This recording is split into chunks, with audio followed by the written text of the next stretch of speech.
Hi, these are notes for section 5.4, solving equations with rational exponents and radicals. We might do a second day, so this is just like the basic level. So let's begin with some inverse operations. These are, some of this will be very simple review, like addition is the inverse of subtraction, multiplication is the inverse of division. We're going to then move forward with x squared is the inverse of the square root. Right, so if you say x squared, we will take the square root of both sides. That means to get rid of exponent of 3, we're going to take the cube root, 4th root, 5th root, or 6th root. But if you remember correctly, our calculator can't do these 6th roots. It only does square root, right? So it doesn't do 3rd, 4th, 5th, or 6th root. So on our calculator, instead of doing the square root, you can also do to the 1/2 power, or to the 1/3 power. Oops, sorry. 1/4 power to cancel out the 4, right? The 1/5 power cancels out the 5, and the 1/6 power cancels with the 6. And so now let's work backwards. Well, if I give you a square root, then the inverse is squared. Cube root, inverse is cubed, right? 4th root to the 4th power. And so this is going to be a really good place for you to look. So let's take a moment and start solving. Should look pretty simple so far in the sense that if x minus 2 under the square root is stuck together, we can subtract 4 on both sides.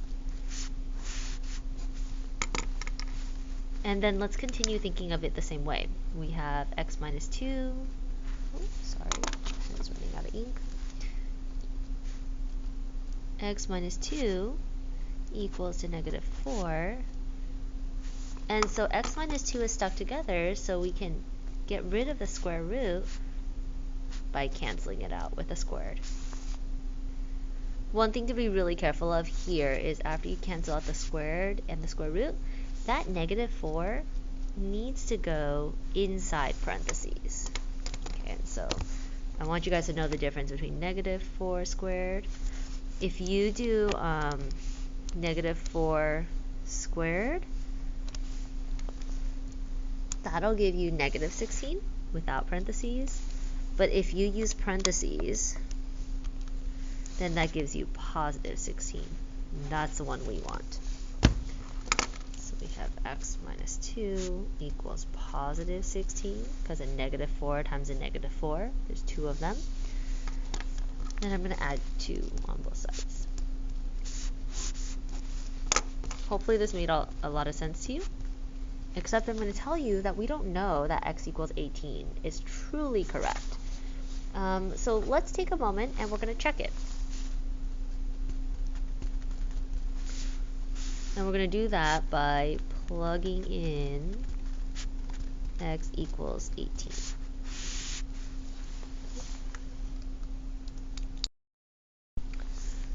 So let's see what happens. Okay, we're going to take the square root of, and instead of x, we're going to put 18 in. Ooh, sorry about my pen there. Minus 2.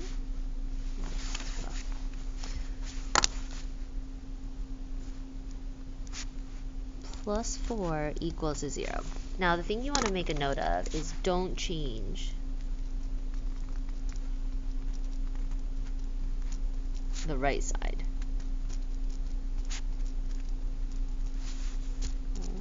So whatever is equal to, the question is, can I make the left side, not like make it, but can I simplify it so that it equals to 0? And so what do we see? We see on the left that we can do 18 minus 2 is 16. Excuse me. We still have plus 4, and we're still trying to figure out if it equals to 0.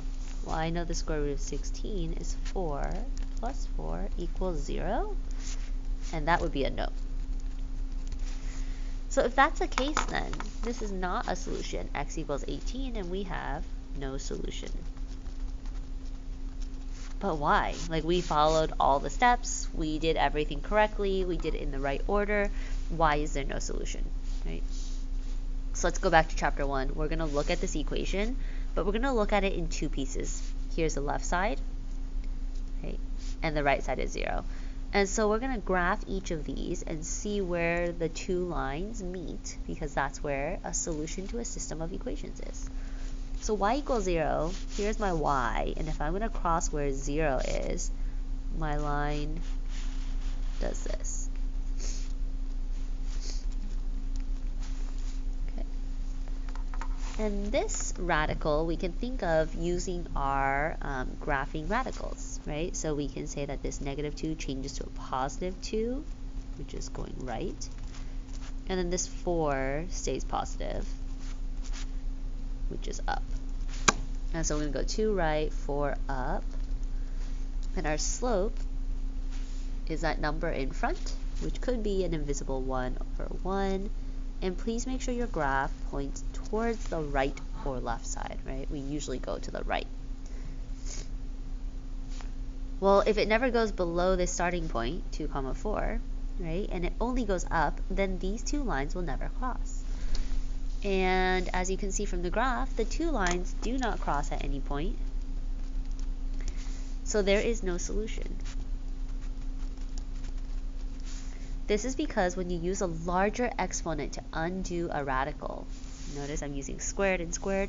Do you remember that squared used to have two solutions in chapter 4, right? And x to the third power had 3. Well, if we're making the exponent bigger, we're introducing something called an extraneous solution, which is an extra solution. And radicals don't always have a solution, so you need to always check your answer. And I put quotes because it's not necessarily an answer, right? We thought we had x equals 18, but it's actually an extraneous solution. Let's do another one. So we'll do the same thing. Our goal is to solve for x. X and 5 are stuck together, so we are going to square both sides. And now we have x plus 5 equals 81. I'm going to subtract 5 on both sides. And we get x equals 76. And we don't know if that's an actual solution or not until we plug it in.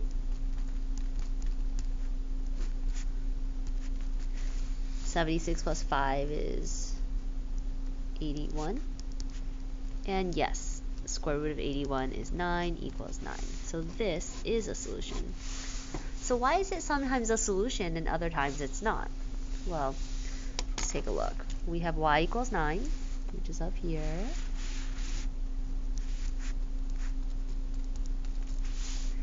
And then we have y equals square root of x plus 5, which shifts to the left only. Now this is different than the first problem in your homework last night, where it was square root of x and then not underneath was -3. That shifts down.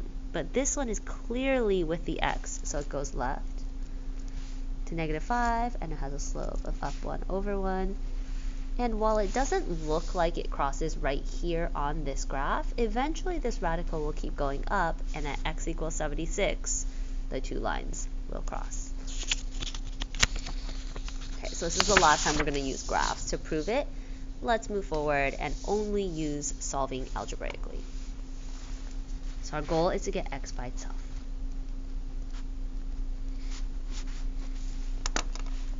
We have the cube root of x. Today's only the first day we're doing this, so you might want to have your inverse operations out in front of you, right? And then when I look at my cube root, my inverse operation is to the third power.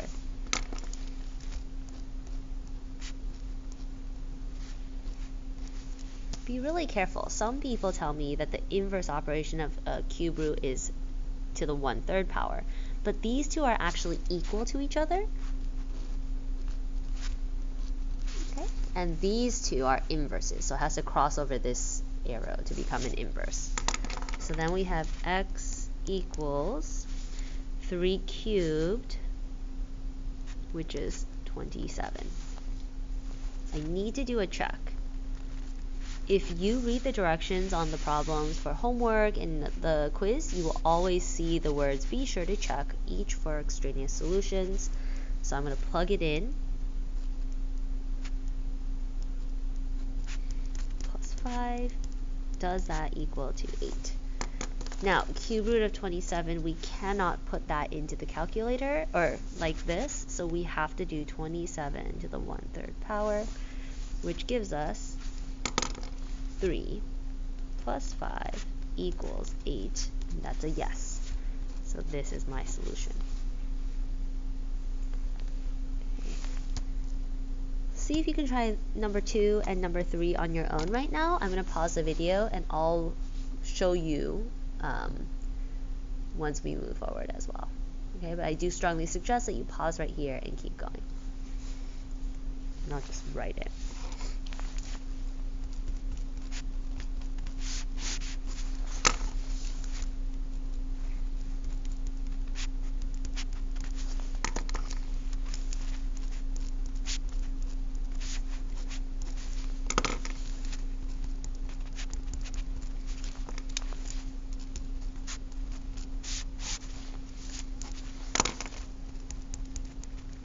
Please don't box your answer until you check.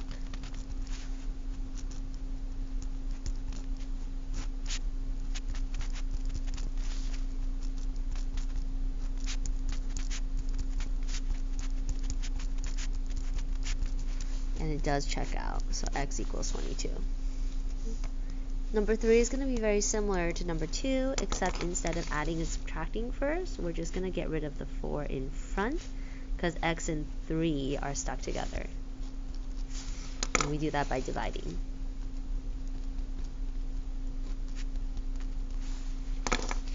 And then from here, all the steps are the same. Square both sides to get rid of a square root.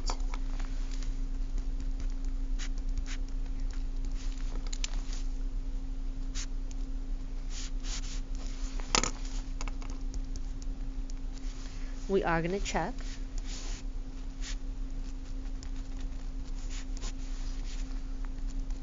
Now when you check, make sure you don't do any inverse operations.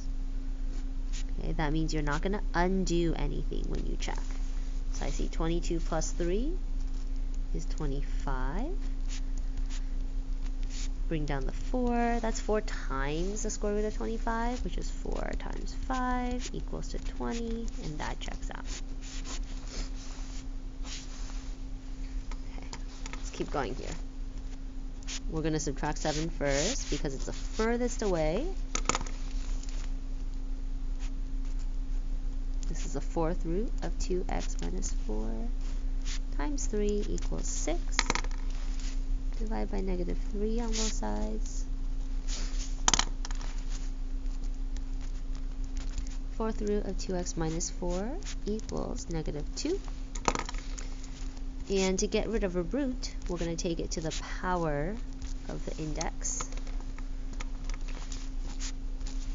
So we're left with 2x minus 4 equals negative 2 to the 4th power, and that's positive 16.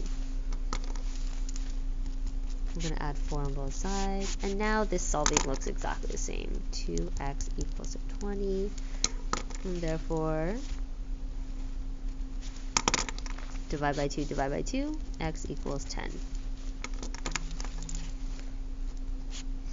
Okay, let's check before we say anything. Let's see, negative 3, the 4th power of 2 times 10 minus 4 plus 7 equals to 13. And so 2 times 10 is 20, minus 4, 4th root. 20 minus 4 is the 4th root of 16.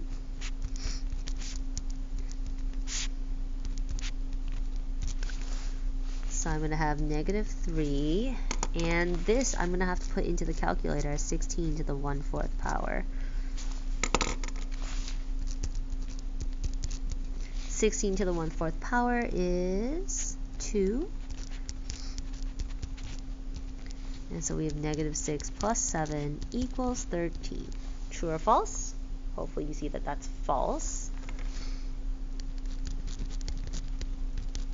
So we have no solution.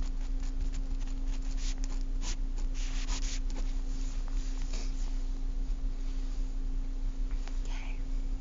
Let's solve radical equations.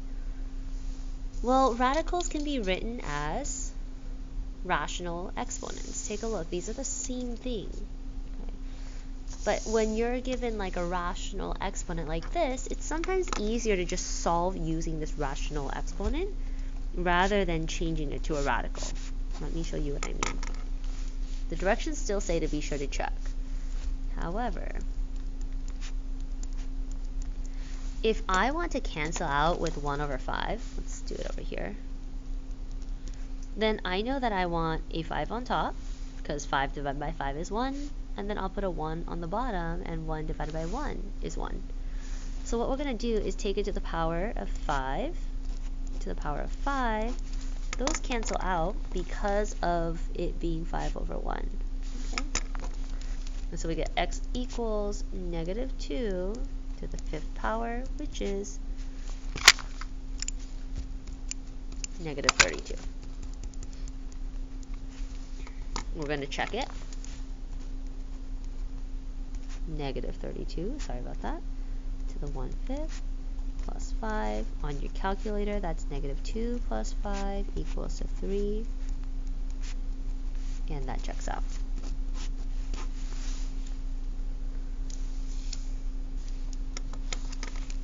This last example I want to do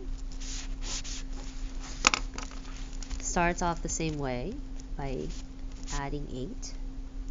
But now, instead of 1/5, I want to get rid of 3/5. Oops, sorry, that should be an 8. And so to get rid of a fraction 3/5, we're going to multiply by an exponent of 5 to the 3rd, right? So that our two exponents, when we multiply them, will cancel out. These two cancel. We're left with x plus 2 equals 8 to the 5/3. On your calculator, we're going to see that 8 to the 5/3 is